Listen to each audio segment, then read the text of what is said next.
Talk to me. Information, news, and entertainment on demand.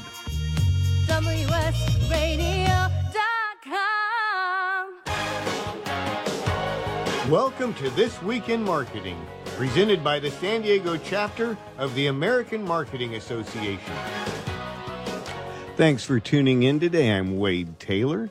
I'm in San Diego, California, and we do the show often with our local chapter of the AMA on this coast. But we're a big nation. There's lots of opportunity and things happening out there. So for this show, we're reaching all the way across the country to the Triangle region to speak with Mihaly Stavlos, who is with the Triangle chapter of the American Marketing Association, and he's bringing us a great show with people in his neck of the woods. How's it going today, Mihaly? It's going real well. Thank you so much, Wade. And as always, the Triangle chapter of the American Marketing Association is excited to be partnering with WSRadio.com to help bring conversation and stories that help professional development and leadership development to our listeners. Well, we're always delighted to have you. I understand today we're going to be talking about the world of search. That is correct. In today's episode, we will be speaking on search marketing specifically, how to define success with digital marketing, and how would one get started with digital marketing. There's a lot of avenues to take, and certainly wrong ones to take. And with us today, we have Evan Sanchez, and he is the Program Success Manager, and Tim McLain is the Senior Marketing Manager with Netsertive. And Netsertive empowers product brands and local channel partners with unified digital channel marketing solutions. And they are based right here in the Triangle of North Carolina. And I'm excited to have both of you guys here today and wanted to start with defining what is search marketing. If I look it up on Google, I will get 50 different definitions of what search marketing is, and love to hear from experts on what it is. Really, defining search marketing is pretty straightforward. If you think about it, 9 out of 10 customers today use the internet to do research before they buy pretty much anything, but especially things that I would say have a cost of more than $500 or so, what I would call a considered purchase. And what you need to understand about search marketing is that it's a proactive way to put a strong marketing message in front of folks when they do a search on the internet. And, about 80% of the time, they use Google. So if you guys today open up your web browser, if you go to Google and you type a search, what you don't know is that within less than a second, every time you enter a search and hit that enter key, an auction happens, a search auction for advertisers. So depending on what you type in, especially if you're a business owner, if somebody types in a set of words or keywords, as we call them, that relates to any of the products that you sell or the brands that you carry, when that search occurs, you want to make sure that a great marketing message pops up in what we would call at Netsertive a strong position, which is those top 3 pieces of content that show up at the top of a Google search results page. And that gives you the first opportunity to put a great marketing message in front of potential clients or customers or patients, whatever your business is, and turn that into a click to your website or increasingly a phone call through a mobile device or through the plain old telephone to get you more business. So to really define it very succinctly, search marketing is a way to put a marketing message in front of prospective customers the minute they do a search on the internet. And by the way, I wanted to say that, search marketing and what we're talking about today is different than, organic search results. So if you look at a Google page, the first 3 spots at the top of the page are these paid placements where search marketing is occurring. The organic listings or the free listings actually appear just below those 3 ads. And you as a business owner want to show up in a strong position, both with a great ad in those top 3 positions and in the top 3 or 4 positions in organic, because about 90% of the time, if somebody's going to click on something, they're going to click on something on the very first and only page that appears on Google. Yeah, that's an excellent definition of search marketing. And I would say that even my mom, that doesn't know anything about the internet and barely speaks English, would understand what you just mentioned, Tim. So I appreciate that. Great. I'd love to know a little bit about why should we care about this, and why should businesses in general find value in investing with search marketing, both on the left and right hand, organic and also the paid. Why is that important? I would say that I would start that answer to that question with, today, no matter what business you're in, your website is now your number one marketing tool, because 9 out of 10 consumers use the internet during their path to purchase for pretty much anything these days. So when you think about your website, really the content that's on your website is what's going to appear, those pages that are part of your site, or what's going to appear in the organic search results, those free listings. So if you're a business owner, you're thinking about investing in digital marketing, the very first thing you need is a great website that is indexed by Google and the other engines. Yahoo and Bing still have value, although their percentage of usage is definitely much smaller than Google. It's still important. But once you have a great website and it starts to get indexed and show up organically, before you start to invest in digital marketing or these paid search ads, you want to think about, say, for instance, let's say I'm an automotive dealer and I sell, Ford Focus. If somebody does a search in my market today for Ford Focus and they see an ad for my dealership, what happens when they click on that link? Well, ideally, to get set up for success, you want that click on that ad to go to a page on your site that just talks about that model and, of course, lists which of those cars you actually have on your lot today. So your website, describes what you do, shows your products, services, and your brands, and then you create these landing pages, as we call them, to direct your advertising traffic to specific pages.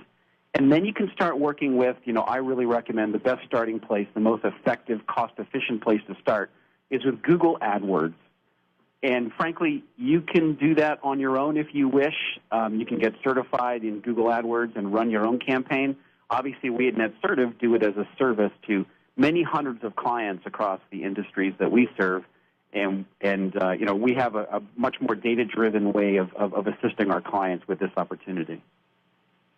Yeah, and that's a great point about that Google does to some extent make it to where it's user friendly, to where someone can go in and try to attempt to do what you guys do at Netsertive, but doesn't mean that just because you can, you should. We definitely appreciate what experts bring to the table, and I'd love to hear a little bit about how does search drive offline sales. I do know that there's the actual research components, and then there's also where people are using search to find out more information about products and services, things like that. But then there's also closing the loop and actually making a purchase and converting. So I'd love to hear about how search drives offline sales for a bit. Yeah, I would start with a really great statistic, and I really recommend you guys out there look up Forrester Research. They do a survey every year that simply calculates the amount of retail sales that happen through e-commerce, which is a website like Amazon where you go and you actually check out online and they send you the product through the mail or through UPS, and then the percentage of retail sales that happen in local brick-and-mortar locations. And what they found, and I don't think anybody's going to be surprised, or maybe you will be surprised, that this year only about 6% of all retail sales across all sectors will happen online through e-commerce. So if you're a local business with a brick-and-mortar location, the Internet is a huge opportunity because 94% of the time, people look on the Internet, they get educated about your products and services, and then they get in their car and they come to your brick-and-mortar location to actually pull the trigger on a purchase. So that is one of the founding principles and one of the data points, we've obviously built Netsertive on is, brands and local businesses, let's help you guys work together through search marketing. So when somebody searches for instance, Serta mattresses in any given location here in the U.S., that those first couple ads that local customers see in the top 3 positions are for the local retailers of Serta, and we want to get those folks in their car and go to that location and actually make that purchase. So there's a lot of other numbers around this too, guys. It's not only this 94%, which, by the way, they just released Forrester their next year guess about what this percentage is going to be. And they're thinking that the percentage of sales that are going to happen online is going to go from 6 to 7%. So still, what this should shout is you got to have a great website, you got to do search marketing, and you have 94% of the opportunity as a local business owner to turn online research into sales right there in your brick-and-mortar location. That is an excellent point, and I do know that for myself, just personally, I don't remember a single time the past year that I haven't made a purchase of any kind of significant value, like whether it's even above $20, without having first started with a search. Right. And we're finding that is more common these days, is that right on spot purchases are less likely, and people going and just seeing what you have available is less likely. It's more a little bit more research happens beforehand. Yeah, and let me reinforce that on a personal level, because that's exactly what I do. I don't have time to drive around town, so even though I'm planning on buying locally and I'm going to support that local business, I'm going to start looking on the internet. You'd better be there for me to find you. So great information from Mihaly Stavlas. We'll be back in a moment with more here on This Week in Marketing on WSRadio.com, the worldwide leader in Internet talk.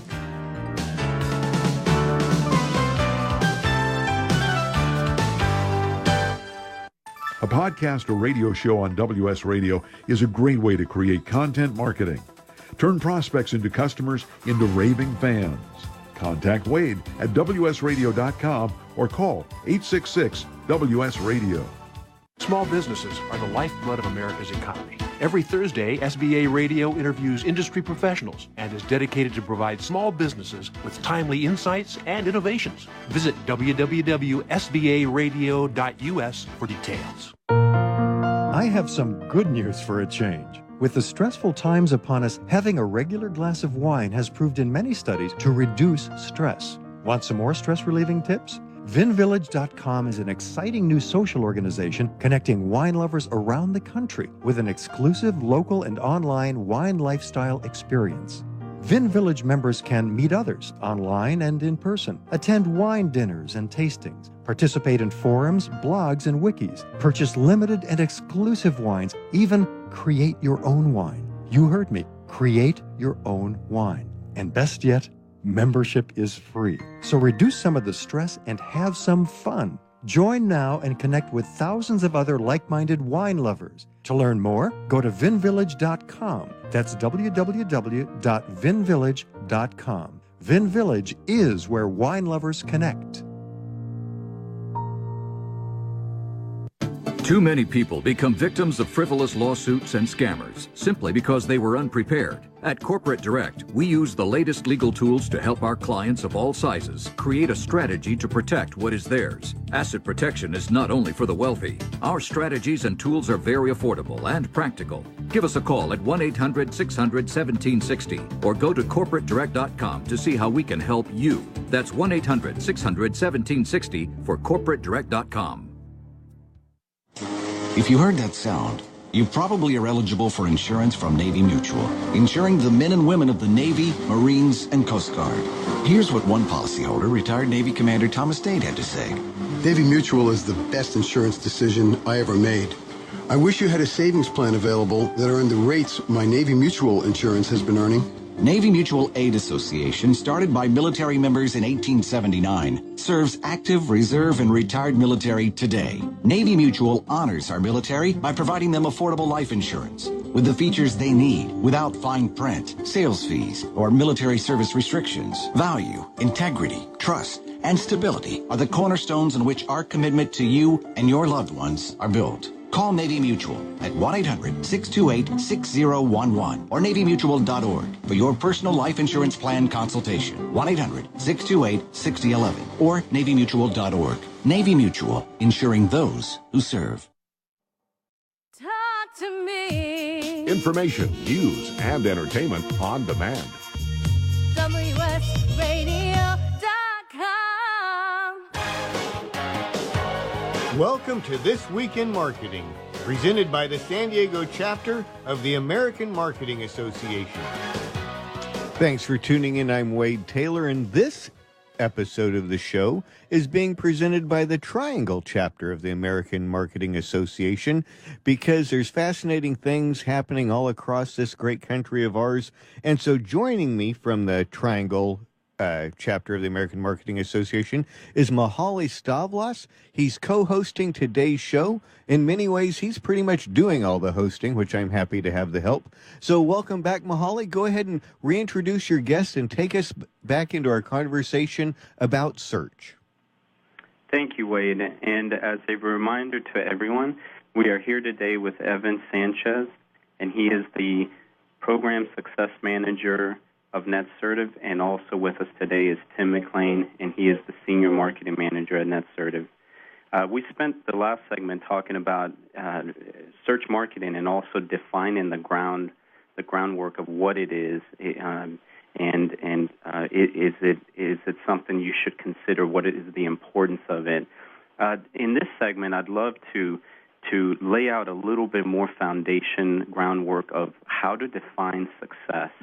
And also, go a little bit deeper as to, is it right for me, for my specific business? And so welcome back, guys. First question I have for you is, should you advertise for your brands or your products? I know this has come up, even with my business, it has come up a lot, is if you're a service-based industry or business, should you do it or should you not? If you don't sell products and vice versa, I'd love to hear what you guys can have to say about that. Absolutely, and thank you again, Mihaly, for having us on. So this is Evan Sanchez. This is a conversation that we have a lot of times with clients about, should you advertise for your brands or your products? How specific should you be?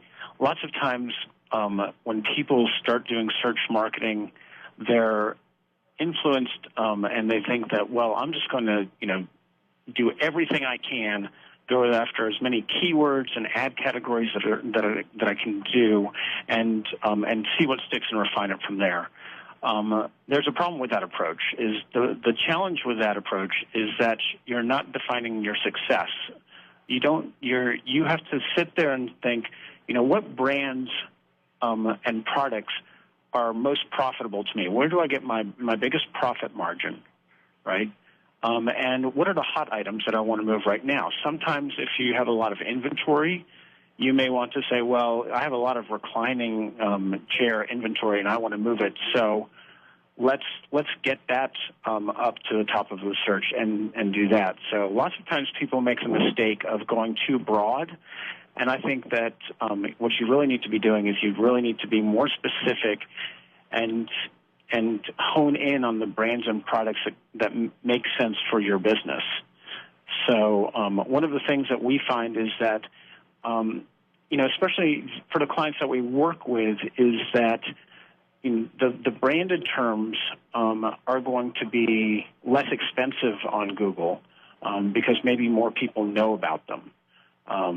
So whether that's Panasonic or Sony or something along those lines, people know those brands. There's lots of brands, like when it comes to furniture, people don't know. They just might want to look at sofas or love seats or recliners or something like that. So they're going to go for what we call general categories or non-branded categories. And the path to purchase is obviously different too, because if you're like, we have some clients that are in the AV space, selling high-end home theater systems, right? So if you're in the market for a home theater system and you're prepared to spend a lot of money on that, you probably don't know those brands quite yet. So your path to purchase is going to be a little bit different. You're probably going to look for home theater first, then go to a store, and then they're going to recommend the brands, and then you're going to start looking for the brands. So I guess the point here is that you want to be really conservative with your targets. You want to make sure that you're being as specific as you can and that your margins are in place, and constantly test. Yeah, and Evan, I wanted to – I'm sorry. Just wanted to jump in with a quick comment on what Evan was saying, which was exactly right. As we think about branded terms and non-branded terms, I think what's really important is that Google tells us, and our data shows, that a search for instance, memory foam mattress converts at almost the same rate as a search for Serta Eye Comfort. So when you think about your product lineup and the brands that are important to you and to your margin and your bottom line, that you want to make sure that your search advertising campaign contains both those branded terms for the brands you do carry and are important to you, as well as the non-branded terms that Evan was talking about as well, because they both convert at about the same rate. And something else, if I could just add on briefly to that, Tim, that's an excellent point, is that the search marketing is kind of the epicenter of where everything goes. So if somebody's doing TV or radio advertising, then people are going to search online for that. So you want to make sure that you're showing up for, like, if your name is Mahali's furniture store, right? That you want to make sure that name is being shown as many times as possible, so that anybody coming from those other mediums are going to your site. Right. Yeah. And I like what you guys have covered a wide range of information here, and what I'm gathering, to sum it up, is just the importance of not just how you set up your campaigns and your search marketing, but also the importance of returning back and reevaluating, and it's evolving. So it's not what worked in this season doesn't necessarily mean it may work for the next.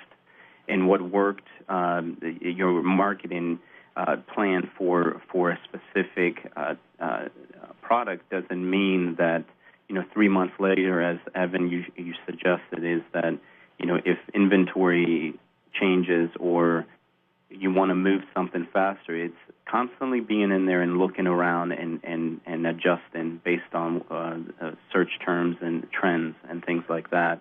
One question that I know that has always come up a lot is, should you advertise for your brands or your products? And you touched up on this a bit, to do both.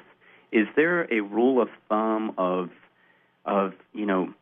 how much of the two to do, or how to combat your competitors that are doing also branding searches on your name even?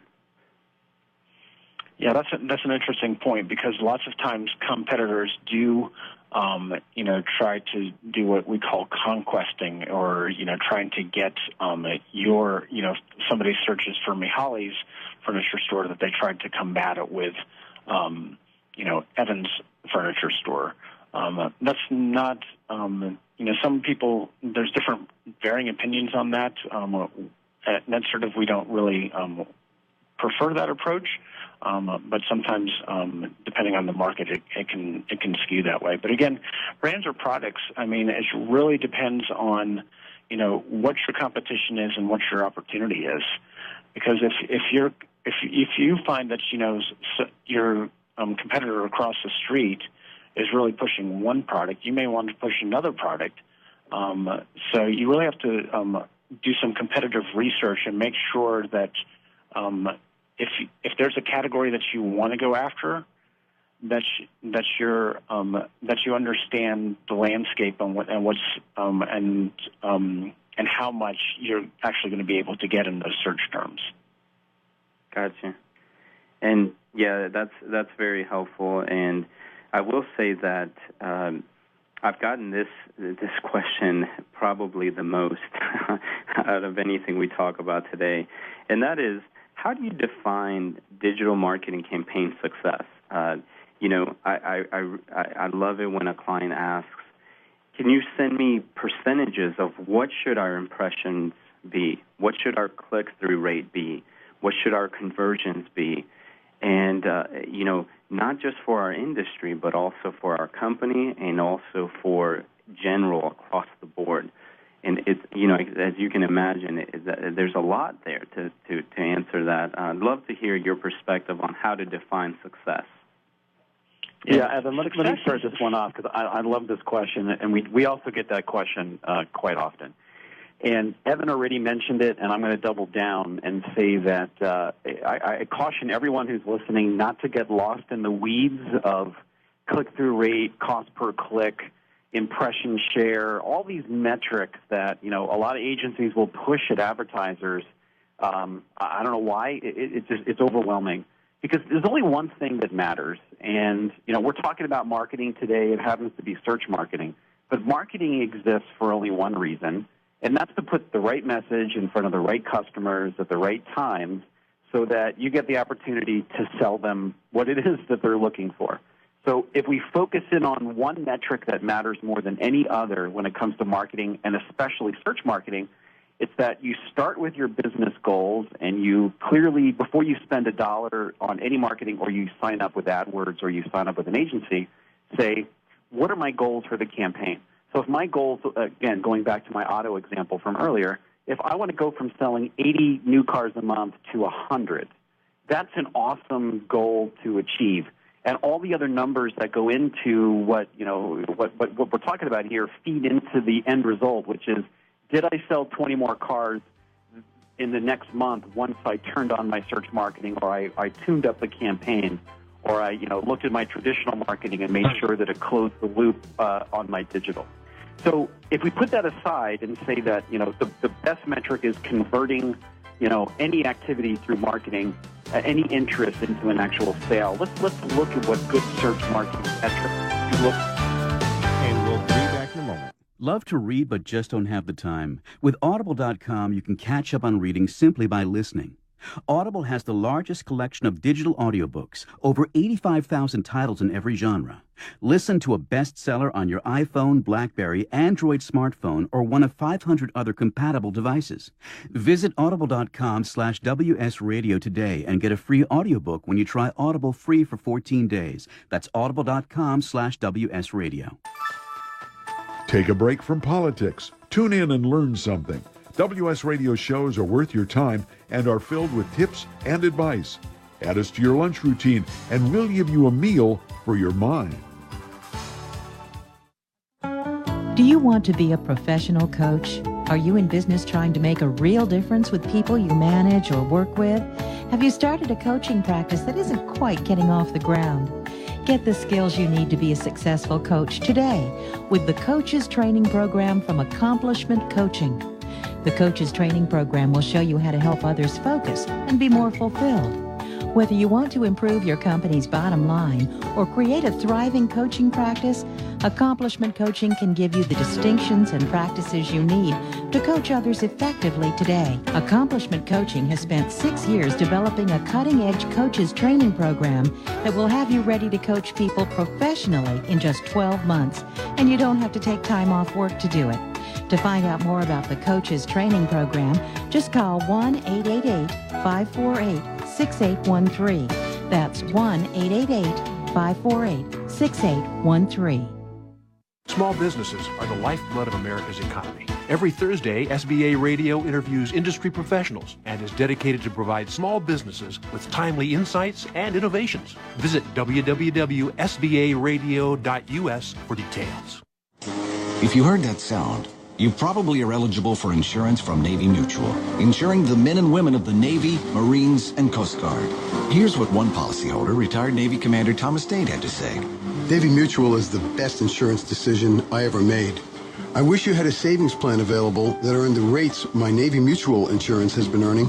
Navy Mutual Aid Association, started by military members in 1879, serves active, reserve, and retired military today. Navy Mutual honors our military by providing them affordable life insurance with the features they need without fine print, sales fees, or military service restrictions. Value, integrity, trust, and stability are the cornerstones on which our commitment to you and your loved ones are built. Call Navy Mutual at 1-800-628-6011 or NavyMutual.org for your personal life insurance plan consultation. 1-800-628-6011 or NavyMutual.org. Navy Mutual, insuring those who serve. Talk to me. Information, news, and entertainment on demand. WSRadio.com. Welcome to This Week in Marketing, presented by the San Diego chapter of the American Marketing Association. Thanks for listening in. Again, I'm joined on today's show by our co-host from the Triangle chapter of the AMA, Mihaly Stavlos. We ran out of time in the last segment. I had to kind of cut it short. But Mihaly, go ahead and take us back into your conversation. Thank you, Wade. And a reminder to everyone, we're here today with Evan Sanchez and Tim McLain with Netsertive. We spent the last segment talking a little bit about defining success, and Tim, I believe you left off with the importance of not to focus on specific metrics, but the end goal, which is ultimately conversions. I'd love to hear a little bit more about that. I know we got cut off near the end, and we can maybe go right back into that thought. Take it away. Yeah, absolutely. So I think, again, one of the challenges people have when they start to do digital marketing is that there's a lot of numbers that are thrown at them. It's hard to know what to focus on. And what I was really trying to say there was that conversions are really the only thing that matter, and conversions are different for every business. And you need to be feeling it, in your bottom line based on the conversions as you've defined them. And that's what really success is. But that said, if you are doing search marketing, perhaps on your own, inside of AdWords, for instance, there are a couple metrics that we really see that stand out as some of our key performance indicators. So the first one would be what we would call a 70% share of voice. And if you look in Google, it's also called impression share. So that means if there are 100 searches in your market today for a given product or a service that you offer, you need to show up 7 times out of 10 or 70 out of 100. That's a share of voice, a good share of voice. And you also want a 2 to 3% click-through rate on your ads. That's actually about twice the industry average. Most search advertisers are less than 1%. But we see 2 to 3% as a really good click-through rate. And, those are kind of the two big numbers that we focus on to make sure that the ads are showing up in the right places and that they're being clicked, which means that they're relevant to the intent of people who are in a buying process for your products or services. And Tim, I would just like to add in there, yes, I totally agree with that. Like having 70% impression share of voice, to make sure that your ads are showing up as much as possible to those audiences is very important, and to get that click-through rate above 2%, because you really want to drive the high-quality, high-intent customer who's ready to convert now. And that's really what you're looking for. You're not, for a lot of businesses, as we talked about, we're focused on conversions, and that conversion can be an online conversion and an offline conversion. But we know if we're getting the conversions online, that if we're getting the click-through rates the impression share, that we're targeting the right audience with the right message at the right time. And those were the key points that you made before. I'd also like to add in there, and we talked about this before, is how important ad position is. And really the first 3 ad positions, position 1, 2, and 3 on Google, basically at the top of the page, are really the most important, because about 85% of the clicks right there are in the top 3. So that means that positions 4 and under are getting like less than 15% of those clicks. So you want to make sure that you're in the top 3 position, and that is very important to make that distinction, because either you're in the top 3 or you're not. So it's something that we look for, and that's sort of to make sure that our campaigns are optimized and doing the best thing, but doing the best that they can. The other thing that you want to look at, is there's a lot of people focus on, in search marketing, there's really 2 types of ads. There's the search ads, which you see in the top 3 positions of Google, but there's also what we call display ads, or what people call banner ads. Those display ads, just to give you a contrast of the click-through rates, are about 0.10% to 0.20%, as opposed to a 2% click-through rate. So what happens is that when you're looking at budget allocation and how many banner ads I want versus how many search ads I want, you really want to weigh that more heavily towards search because that is the higher intent audience. And that makes sense because banners are repurposed, remarketed, and they are distributed into hundreds of channels versus specific, targeted approach versus shotgun. I like that you touched on positioning and how that works. So there is hope for people out there that are not number one, but if you're not number one, what importance, conversions and what can we be doing for conversions in how we set up our campaigns? What role does optimization play in that? What is there some at Netsertive or with clients some specific things that our listeners can learn about this? Yeah, absolutely. Because what happens is that as Tim mentioned before, you have a website. One of the things about that website is Google has this metric called quality score. So in order to get your ads ranked and to see the most amount of conversions, you want that quality score to be consistent. You want that quality score to be high. It ranks on a scale of 1 to 10. And so the higher to 10 you are, the more likely you'll be in a top position, and actually the less you'll pay per click in the auction. But the way Google handles that is that they look at keywords to the search ads to the landing pages and making sure that's all consistent. So that's one important thing I wanted to follow to just kind of close the loop on before we get into conversions. So when you get to the website or a landing page, the only difference between the website and the landing page, a landing page is a page that's specific to your advertising campaign that's going to talk about what you talked about in the search ad. It can be a part of the website or it can be separate. There's different ways to go on that. But what you want to make sure is that whatever page that they go to, whatever page that people land on, is that there's a way for them to convert. And what do I mean by convert? I mean them to take some sort of action that proves that they're really interested in what you're offering. So whether that's, for some people it can be schedule an appointment, and they would fill out a form to schedule an appointment. Another way is, get directions. If they're asking for directions, they're probably, ready to make a purchase and probably ready to go to the store. So if you track that, you can track that as conversion as well.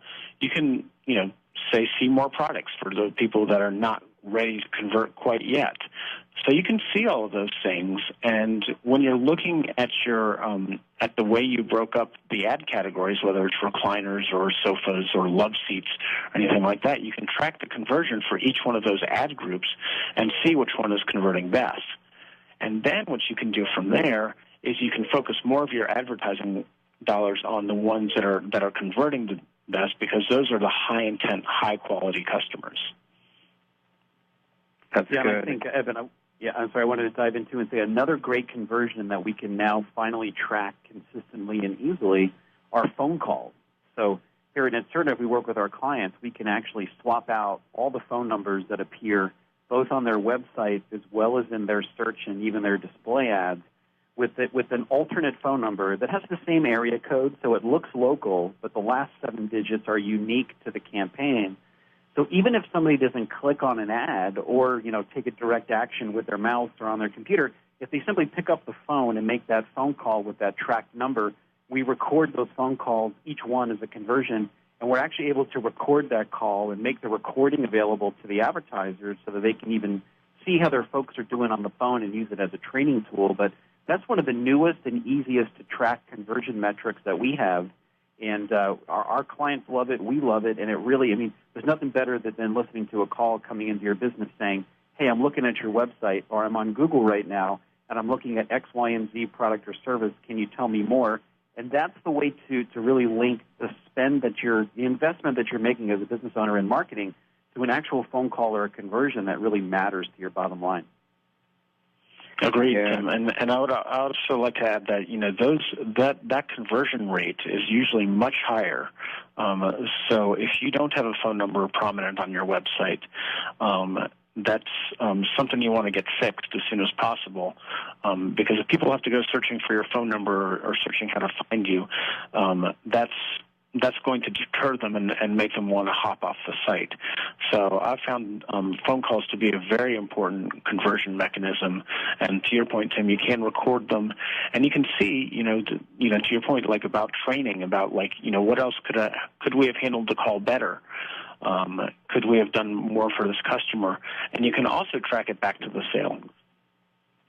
Yeah, and what I like about this, I know that Google has had a way to capture phone calls before, but I believe, Tim, with this new feature, in theory, they would be able to capture metrics on both landlines and mobile, not just mobile, correct?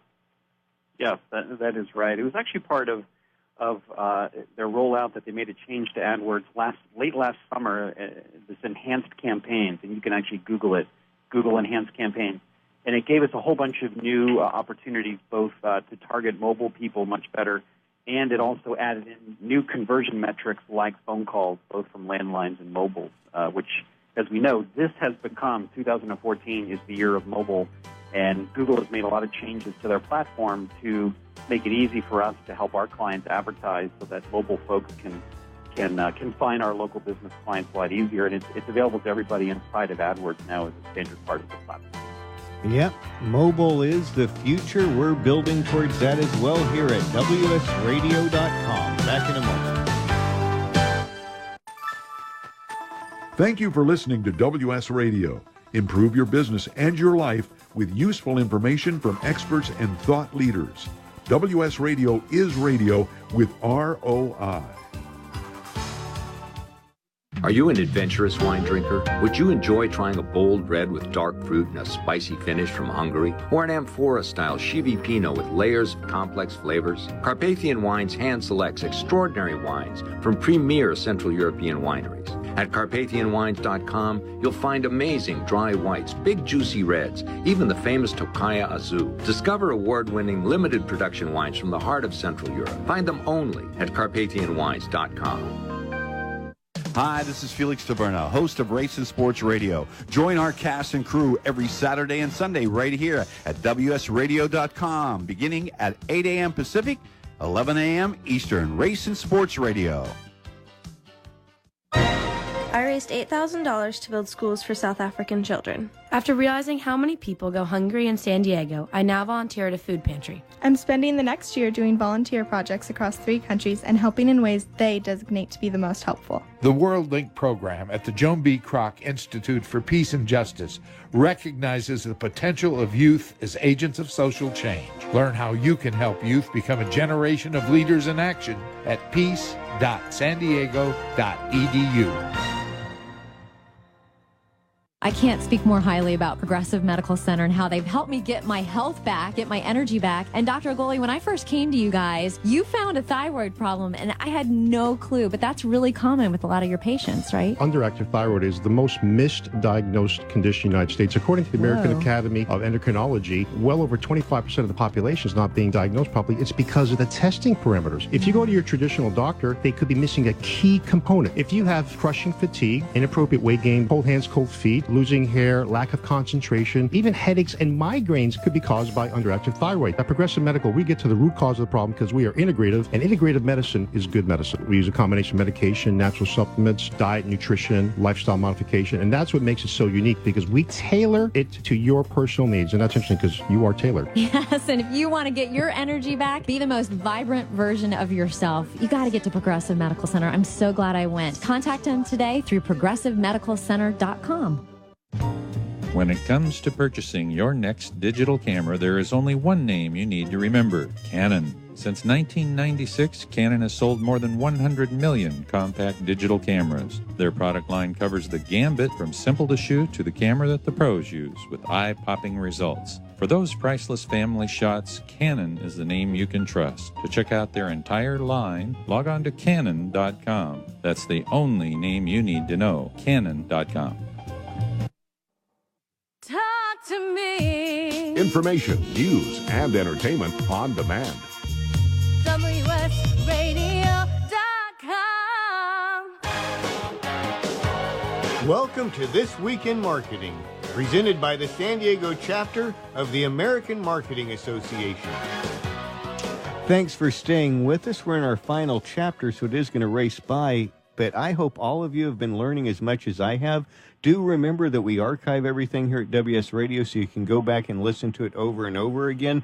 I'm in the world of creating content marketing and trying to solve many of the problems that are being discussed today by Mihaly Stavlos of the Triangle chapter of the AMA and his guests. So, Mihaly, with only about 9 minutes left, let me throw it back to you and have you bring us in for a great show.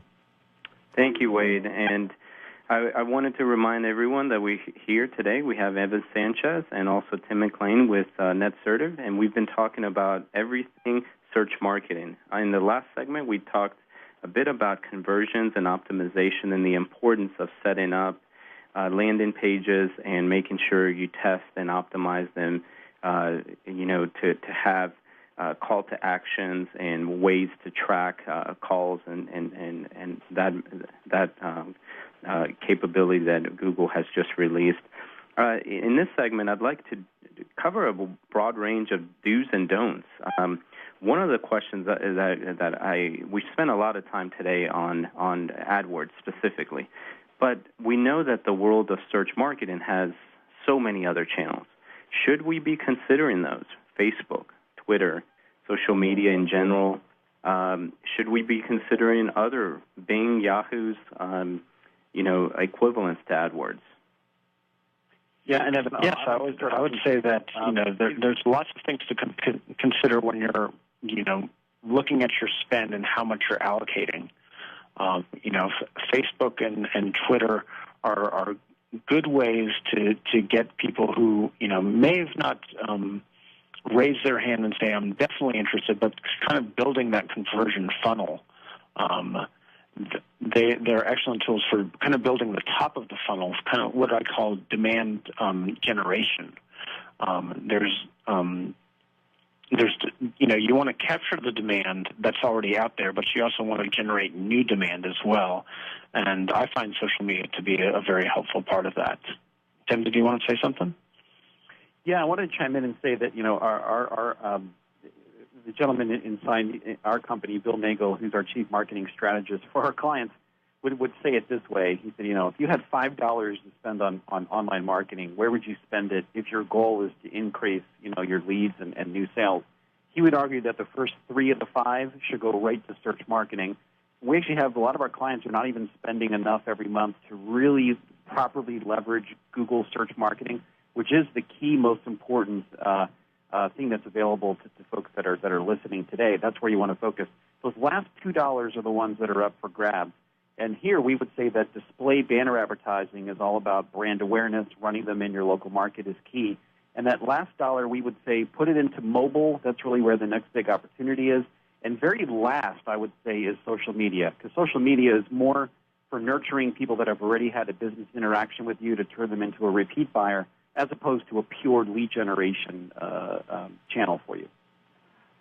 Yeah, and if I could just add to that, Tim, that's an excellent point. If I could just add to that a little bit more about, you want we talked about search is where you want to spend most of your dollars, and we talked about how it's you're getting the high-intent, high-quality customer, but also in addition to that, one of the things that you want to look at is retargeting. Retargeting is a method where you can display banner ads for people who have already been to your site, and you may have seen this in sites that you've gone to, like these banner ads keep following me around. Well, that's another very high intent activity, is somebody who's clicking on a banner ad that's retargeted because they already went to the site, because they've already shown interest through search, and then they're retargeted. And there's different ways of doing that, but you want to make sure that you're retargeting those people to bring them back to your websites, to make sure that they are that they don't forget about you, and that, if they're intending to purchase now, that you're still around. So kind of the intent hierarchy that we look at here Netsertive from a search marketing perspective is you want to spend most of your money on search, retargeting, and then to Tim's point, like display, branding, general kind of gets the last one because that's more broad and not as high intent. Right. And I will say, Evan, that retargeting has gotten me once or twice, especially the first few times where he came out. I was like, wow, what is the coincidence that it must be fate that I just searched this yesterday. So that's a good point, though, that you have. And when you say, just to clarify a bit, when you say search, you're talking about in general organic and paid search as well, right? That's 60% of the $5 example. You have organic and you have paid search. Paid search is the thing I like about paid search is that you can control it much better than the organic listings. Now, if you have a website with a lot of traffic and good-sized marketing budget, chances are you're going to do pretty well organically. There's lots of services that go out there and say that they can get you to the organic listing and get you in the top 3 positions. And quite frankly, some are more ethical than others. There are legal ways to get yourself organically listed, and there's illegal ways to get yourself organically listed, and there's a spectrum there.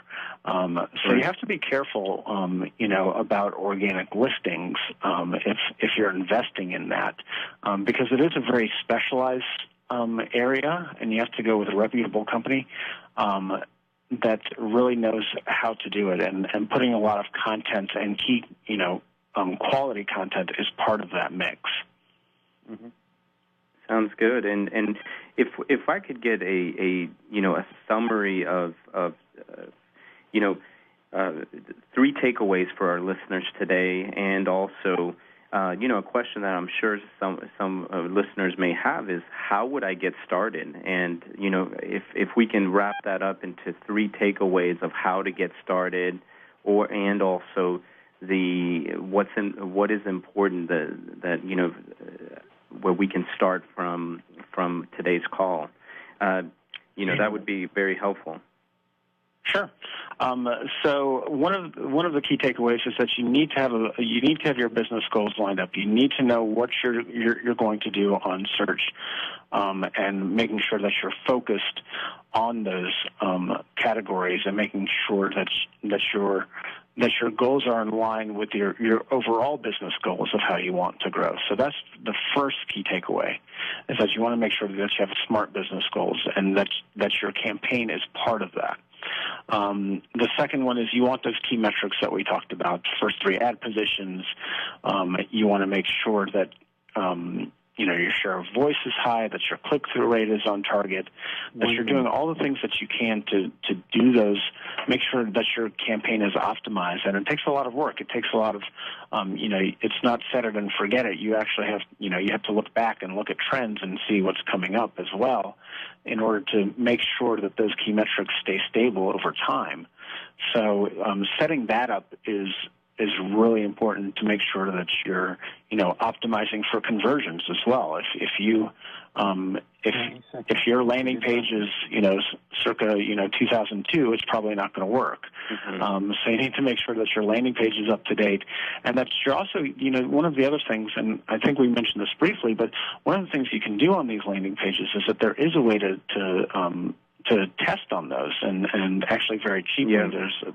There's services out there that will you can change one element, divert the traffic 2 ways, and you can declare a winner. So I think that's something that's very helpful, and I've seen great success just changing the word "continue" to "next" on a form.